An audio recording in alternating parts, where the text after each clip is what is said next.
ప్రభాకర్ గారు, ప్రతి సంవత్సరం కూడా రైల్వే బడ్జెట్ లో మన రాష్ట్రానికి అన్యాయం జరుగుతోందని వాపోతూనే ఉన్నాము. గత సంవత్సరం జరిగింది, అంతకుముందు జరిగింది, మనకు సంతృప్తి కలగడం లేదు. ఇప్పుడు మైసూరారెడ్డి గారు ఉన్నారు, ఇక్కడ శ్రీనివాస్ రెడ్డి గారు ఉన్నారు. మైసూరారెడ్డి గారు ఏంటంటే మనం మిగతా రాష్ట్రాలు, ముఖ్యంగా తమిళనాడు లాంటి రాష్ట్రాలు చూసుకుంటే వారి ముఖ్యమైనటువంటి శాఖ రైల్వే కానీ, రహదారులు కానీ, పోర్టులు కానీ, ఇటువంటి వాటిని మేము ఖచ్చితంగా కేబినెట్ మంత్రులు లేదంటే కనీసం సహాయ మంత్రులు తీసుకుని ప్రభుత్వంలో ఒత్తిడి తీసుకొచ్చి సాధించుకుంటున్నారు. మనం ఆ పని చేయలేకపోతున్నాం అని అంటున్నారు. కరెక్ట్. ఇప్పుడు వారు చెప్పిన దాన్ని నేను కూడా ఎగిరివేస్తున్నాను. దాంట్లో అనుమానం వాస్తవంగా రైల్వే ప్రాజెక్టులు అడిగే కంటే కేంద్ర ప్రభుత్వం నుంచి ఒక మంత్రినే తీయండి, దాని తర్వాత అభివృద్ధి చేసుకుంటాం అనేటువంటి విధంగా గత కొన్ని సంవత్సరాల నుంచి నిర్లక్ష్యం జరిగింది. అది ఏ ప్రభుత్వం ఉన్నా, తెలుగుదేశం ఉన్నా, కాంగ్రెస్ ఉన్నా, ఇలా రాజకీయాలకు అతీతంగా మనకు అంటూ ఒక ఈ రైల్వే శాఖ ఒకసారి వస్తే తప్ప ఈ ఆంధ్రప్రదేశ్ కు న్యాయం జరుగుతుంది అని అనుకోకుండా అనేటువంటి ఒక వాస్తవ పరిస్థితి ఉన్నమాట. వాస్తవము కంటిన్యూస్ గా ఆంధ్రప్రదేశ్ కు అన్యాయం జరుగుతున్నటువంటి దాంట్లో కూడా ఏం అనుమానం లేదు. కానీ మొన్నటిసారి రైల్వే బడ్జెట్ ప్రవేశపెట్టిన తర్వాత ఆంధ్రప్రదేశ్ కు కొంచెం కేటాయింపులు లేకపోగా వెంటనే అందరం కూడా పార్టీలకు అతీతంగా, అందులో రాజకీయాలు అందరు ఎంపీలు అందరం కూడా పార్లమెంట్ లో మమతా బెనర్జీ గారు నిలదీయడం వల్ల వెంటనే నేను వచ్చే సంవత్సరం న్యాయం చేస్తాను, ఈసారి నేను బడ్జెట్ ను క్లియర్ గా చూడలేకపోయినా, నేను రిప్రజెంటేషన్ లేట్ వచ్చింది, దాన్ని పరిశీలించకపోయినా చెప్పడం జరిగింది. అయితే అందుకే ఈసారి ముందస్తుగా మేమందరం కూడా ఎంపీస్ కూడా ఇండివిజువల్ కాన్స్టిట్యూన్సీ రిప్రజెంట్ చేశాం. ముఖ్యమంత్రి గారిని 2 మార్లు తీసుకొచ్చి ఇక్కడ రిప్రజెంటేషన్ చేయించడం జరిగింది. అంతకుముందు ఇచ్చినటువంటి రిప్రజెంటేషన్ వెళ్ళాం. కొత్త ప్రాజెక్టులు అన్ని కూడా ఆన్గోయింగ్ ప్రాజెక్ట్స్, కొన్ని అయితే 30% గవర్నమెంట్ పబ్లిక్ ప్రైవేట్ పార్ట్నర్షిప్ కింద షేర్ చేసేటువంటి ప్రాజెక్ట్స్ ఉన్నాయి. కొన్ని కొద్ది అమౌంట్ ఇస్తే కంప్లీట్ అయ్యేట్టున్నాయి. న్యూ లైన్స్ కు సంబంధించి ఉన్నాయి. ఈ విధంగా అనేకంగా రెవెన్యూ సోర్స్ ఉన్నటువంటి లైన్స్ ఉన్నాయి. వీటన్నిటి స్టేట్ వైడ్ గా చేసి మేము ప్రయారిటైజ్ చేసి మేము డిపార్ట్మెంటల్ గా ఈసారి మాత్రం ఆంధ్రప్రదేశ్ న్యాయం కోరడం జరిగింది. అలాగే మేము రైల్వే కన్సల్టేటివ్ కమిటీ గా నేను కానీ, గుత్తా సుఖేందర్ రెడ్డి గారు కానీ, మధు యాష్కి అందరం కూడా రైల్వే కన్సల్టేటివ్ కమిటీలో ఓన్లీ ఆంధ్రప్రదేశ్ కు సంబంధించిన రైల్వే ప్రాజెక్టులు తీసుకురావాలి, రైల్వేకు న్యాయం జరగాలనే ఉద్దేశంతో రైల్వే కన్సల్టేటివ్ కమిటీలోకి రావడం జరిగింది. అందరు ఎంపీల పక్షాన మేము తప్పకుండా ఈసారి మా వంత కృషి చేస్తా ఉన్నాం. దానిలో భాగంగా ఆలస్యమైంది, ఓకే, నేను కూడా ఒప్పుకుంటాను.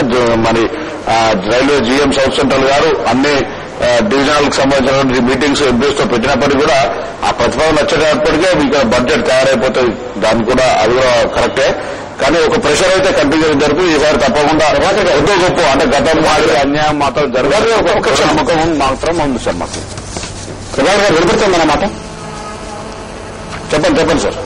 ప్రభాకర్ గారు ప్రతి సంవత్సరం ఇలాగే అనుకుంటున్నారు. తీరా బడ్జెట్ వచ్చేసిన తర్వాత మీరు నలుగురు లేచి కాస్త అక్కడ ఆందోళన చేయడం, లేకపోతే మాకు సరిగా కాలేదు అని చెప్పి ఆక్షేపణ తెలియజేయడం, అభ్యంతరం తెలియజేయడం. ఆ తర్వాత మీకు గుర్తుందో లేదు, మీకన్నా ముందు ఎన్నికలకు ముందు ఉన్నటువంటి లోక్సభలో మధ్యంతరంగా రైల్వే బడ్జెట్ లాలూ ప్రసాద్ గారు ప్రవేశపెట్టినప్పుడు అందరూ కూడా ఆంధ్రప్రదేశ్ నుంచి చెందినటువంటి ఎంపీలు అందరూ లేచి గొడవ చేస్తే ప్రియరంజన్ దాస్ మిశ్రీ గారిని పంపించి పూర్తి స్థాయి బడ్జెట్ వచ్చినప్పుడు న్యాయం చేస్తామని చెప్పారు. అప్పుడే న్యాయం జరగలేదు. అందుకే ఈసారి సీనియర్ పార్లమెంట్ గా 3-4 రైల్వే బడ్జెట్ చూసినటువంటి వ్యక్తిగా వారు ఉన్నారు. మేమైతే మొదటి అది ఇంటీరియం బడ్జెట్ చూసాం. దాని తర్వాత ఇప్పుడు ఫుల్ ఫ్లెడ్జ్డ్ బడ్జెట్ చూస్తున్నాం. ఈసారి మొదటి రైల్వే బడ్జెట్ మా అందరు కొత్తగా ఎంపికైనటువంటి ఎంపీలందరూ మెజార్టీగా సీనియర్లందరూ కూడా మా అనంతపురం ఎంపీ లాంటి వాళ్ళు, ఇంకా వేరేటువంటి మిగతా సీనియర్ ఎంపీలు రాజమౌళి అందరూ ఒక మెంబర్ రైల్వే కేటాయింపు ఆశించింది ఏంటంటే మీరు చేసేదో ఏదో మాకు తెలియదు. మీరు ఈ 2 నెలలు, 3 నెలలు, 4 నెలల ముందు నుంచి సమిష్టిగా అందరూ కలిసి ఇదిగో మా రాష్ట్రానికి ఇది కావాలి, ఇక్కడ సర్వే పూర్తయింది, ఇక్కడ లైన్ కావాలి, ఇక్కడ కొత్త రూట్ కావాలి అని అందరూ కలిసి ఉమ్మడిగా రైల్వే మంత్రిని, ప్రధానమంత్రిని కలిసి మీరు ఏమైనా ఒత్తిడి తీసుకొచ్చారా, చెప్పారా? చేశాం సార్. అందుకే ఇప్పుడు రైల్వే చేసే కమిటీ కూడా అందుకే ఆ ప్రతినిధుల రూపంలోనే ఉన్నాము. దాని తర్వాత మా రిప్రజెంటేషన్స్ అన్నింటినీ కూడా క్రోడీకరించి ముఖ్యమంత్రి గారు నివేదికగా రూపం చేసి రైల్వే బడ్జెట్ కు సంబంధించినటువంటి కేటాయింపులు, ఈ ప్రాజెక్టులు, కొత్త రైల్వే లైన్లు, ఇవి ఆన్గోయింగ్ ప్రాజెక్ట్స్, ఇవి గవర్నమెంట్ పార్టిసిపేషన్ షేర్ కలిపేటువంటి అని చెప్పి చాలా స్పష్టంగా రిప్రజెంటేషన్ చేయడం జరిగింది. సో దాన్ని మేమంతా అనకాపల్లి పార్లమెంట్ సభ్యులు శ్రీ సబ్బం హరి గారు కూడా మనతోటి ప్రత్యక్ష ప్రసారం ద్వారా విశాఖపట్నం నుంచి మాట్లాడడానికి అందుబాటులోకి వచ్చారు. సబ్బం హరి గారు స్వాగతం. నమస్కారం అండి. హరి గారు ఒక్క క్షణం మీరు ఉండండి. శ్రీనివాస్ రెడ్డి గారు ఉన్నారు, సీనియర్ జర్నలిస్ట్ శ్రీనివాస్ రెడ్డి గారు. ప్రభాకర్ గారు ఏమంటారంటే మీరు ఇప్పుడు చాలా కృషి చేశారంట. కొంత మేరకు కరెక్ట్. ఎందుకంటే గత పార్లమెంటు బడ్జెట్ సందర్భంగా మన ఆంధ్ర ఎంపీలు అధికార పార్టీకి సంబంధించిన వాళ్ళు సభలు అల్లరి చేయటము, మాకు అన్యాయం అది. అందుకని కొద్ది పార్టీ చలనం కనిపిస్తుంది. కానీ 10-12 సంవత్సరాల నుంచి ప్రాజెక్టులు పెండింగ్ లో ఉంటే ఆనాడు 250 కోట్ల అంచనా ఉంటే ఇప్పుడు 600 కోట్లు 700 కోట్లకు పెరిగిపోయింది. గత సంవత్సరం బడ్జెట్ లో మనకు కనీసం అడిగిందే మాక్సిమం 1200-1300 కోట్ల రూపాయలు. దానికి ఇచ్చింది 200 కోట్లు. మన నుంచి అత్యంత అధికమైనటువంటి ఆదాయం రైల్వేకి వస్తుంది. One of the best revenue ఇచ్చేటటువంటి స్థానంలో ఉన్నాము. అందువల్ల ఈ జాబ్ ఉదాహరణకు చూడండి, ఇప్పటికే మొన్న మన కర్ణాటక చీఫ్ మినిస్టర్ ప్రకటించాడు, మాకు అన్యాయం జరిగింది, వరుసగా అన్యాయం జరుగుతుంది, మరి ఈసారి కూడా మీరు అపోజిషన్ ప్రభుత్వం కదా, మీరు ఎలా ఆశిస్తారు పెద్ద మొత్తంలో అక్కడి నుంచి అంటే మా రాష్ట్రం నుంచి చాలా మంది మంత్రులు ఉన్నారు అని చెప్పారు. చాలా మంది మంత్రులు కాదు, ఈ కేంద్ర ప్రభుత్వం నిలబడడానికి తోడ్పడింది ఆంధ్రప్రదేశ్ కాంగ్రెస్ పార్టీ. కానీ మనకు వాయిస్ లేకుండా హరిగారు మీరు ఇంటున్నారు కదా, మనకు చాలా మంది ఇంతమంది 33 పార్లమెంటు సభ్యుల్ని ఆంధ్రప్రదేశ్ నుంచి పంపించినా గతంలో కూడా ఇక్కడ నుంచి వెళ్ళినటువంటి వాళ్ళు కేంద్ర ప్రభుత్వాన్ని నిలబెట్టినా కూడా రాష్ట్రానికి రైల్వే బడ్జెట్ లో న్యాయం జరగడం లేదు అనేటువంటి ఆక్షేపణ ఉంది. మీరెవ్వరూ కూడా దీని గురించి పట్టించుకోవట్లేదు. కేంద్ర ప్రభుత్వం మీద, రైల్వే మంత్రి మీద, ప్రధానమంత్రి మీద పట్టుకుని ఇది మాకు కావాలి అని చెప్పి నిర్దిష్టమైనటువంటి ప్రతిపాదనలు చేసి ఒత్తిడి చేయట్లేనటువంటి ఆక్షేపణ మీద. ఆక్షేపణలు అనే దాని గురించి నేను జవాబు చెప్పనండి. ఎందుకంటే మాకంటే ముందు 40-45 వచ్చి కేవలం తెలుగుదేశం ప్రభుత్వం నిలబెడితేనే గవర్నమెంట్ నిలబడే పరిస్థితులు కూడా వచ్చి అప్పుడేం చేశారో కూడా తెలియచ్చు. ఇది ఒక పక్కన పెడతానండి. ఇది వాటిని చర్చించే డిబేట్ కాదనుకుంటాను. హరి సబ్బమారి గారు, నేను చెప్పేది ఇప్పుడు ప్రభుత్వాల గురించి తప్ప తెలుగుదేశం కాంగ్రెస్ అని కాదు. ఇప్పుడు నేను కాంప్లిమెంట్ చేస్తున్నాను, అధికార పార్టీ ఉన్నది చెప్పి కాంప్లిమెంట్ చేస్తున్నాను. గత ప్రభుత్వాలతో గత సక్సెసివ్ గవర్నమెంట్స్ దాంట్లో ఇంకా మీరు భేదాలు చూడండి. మా ప్రభుత్వం మీరు తెచ్చింది ఏమిటి, వారు తేకపోయింది ఏమిటి, వారు తెచ్చింది ఏమిటి,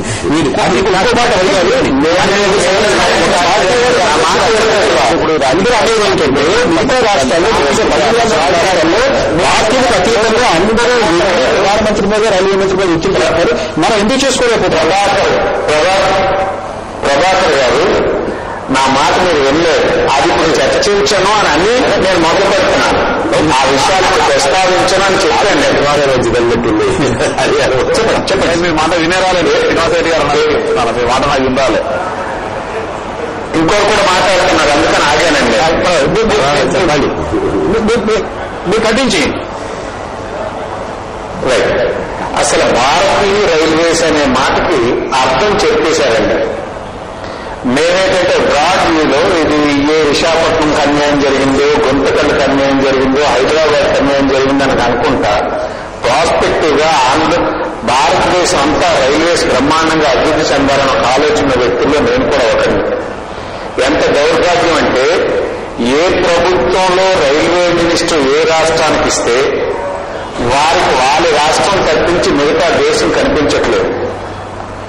ఏ రాష్ట్రంలో రైల్వే మంత్రి ఉంటే అది అవసరమా లేదా అని కూడా చూడకుండా వాళ్ళకున్న అధికారాన్ని వాళ్ళ రాష్ట్రానికే ఉపయోగిస్తున్నారు. నేను మన బడ్జెట్ సెషన్ లో మా ఎంపీలందరూ కూర్చునేటప్పుడు నేను ప్రతిపాదన చేసుకుని మనం సోనియా గాంధీ గారి దగ్గరికి, ప్రధానమంత్రి దగ్గరికి పోయి ఇలా రోజు అప్లికేషన్ పట్టుకుని ముఖ్యమంత్రి గారు మనం 30 మంది తిరగడం చూస్తా ఉండం, బడ్జెట్ లేట్ అయిందను, నెక్స్ట్ బడ్జెట్ లో చూస్తా ఉండం, ఈ బడ్జెట్ లోనేమో 100 కోట్లు అలాట్ చేస్తే దానికేమో 5 కోట్లు అలాట్ చేస్తే 20 ఏళ్లకు ఆ ట్రాక్ పూర్తయిపోయిన విషయాలు చూసి మొదటిసారి నేను పార్లమెంట్ మెంబర్ అయిన తర్వాత మొట్టమొదట పార్లమెంట్ హౌస్ లో లేచి గొడవ చేసిన వ్యక్తిని నేనేమన్నాను, సోనియా గాంధీ దగ్గరకో ప్రధానమంత్రి దగ్గరకో పోయి ఏ రైల్వే మంత్రి దగ్గర మేము గోరు పెట్టుకున్నా చెవిటవారి నుండి శంఖం ఊదినట్టు అవుతుంది.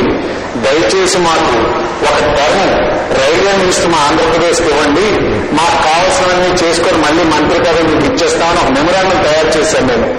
అంటే వాళ్ళతో చెప్పైనా చెప్పాలి. ఎంత దౌర్భాగ్యం అంటే నాకు సీఎం గారు రాసిన నోట్లో ఒక చిన్న పాయింట్ చెప్తాను మీకు. ఆంధ్రప్రదేశ్కి 18.2 route kilometres per 1000 square metres. ఇదే వెస్ట్ బెంగాల్లో 44.69. బీహార్ లాంటి వెనుకబడిన రాష్ట్రంలో 36.22, యూపీలో 33.35, తమిళనాడులో 31.69. అంటే వీటితో కంపేర్ చేసుకుంటే ఆంధ్రప్రదేశ్కి రైల్వే గత 25 ఏళ్లుగా అటు తెలుగుదేశం ప్రభుత్వం, కాంగ్రెస్ ప్రభుత్వం, ఇప్పుడున్న ప్రభుత్వాలు ఉండేటప్పుడు పూర్తిగా నెగ్లెక్ట్ చేయబడేదనే దాంతో నేను ఏకీభవిస్తున్నానండి. హరిగారు ఈ విషయాన్ని మళ్ళీ మాట్లాడే చిన్న విరామం తీసుకోవాలి. విరామం తర్వాత మన చర్చ కొనసాగించుకుందాం. రైట్.